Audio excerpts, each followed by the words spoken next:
দেখদি মামা চুল কাটছি কেমন হয়েছে দেখদি চলবো না কি রে আলা কি চুল গেছে সেটা রে হিরঞ্চি রে আরে মালঞ্চি দেখ দেখ রাফি দেখ হিরঞ্চি চুল কাছে দেখ না এ গাঞ্জুটি গাঞ্জুটি আলা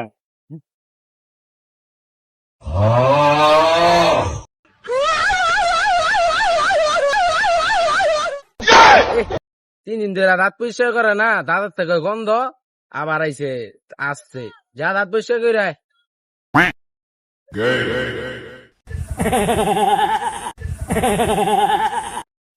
তুই আবার আসুস কি লইয়া নিজের চেহারা আনা দেখছ তোর তো অন্ধকারে ফ্লাশ ছাড়া দেখা যায় না তোরে সারা কাল্লু কাল্লু আবার अब देख तू अब तू गया बेटा अब तू गया देख तेरी औकात मैं दिखाता हूँ तुझे আঙ্কেল আপনার পোলায় কলেজে না যে মায়ালে ঘুরে एक तारा किस्मत दा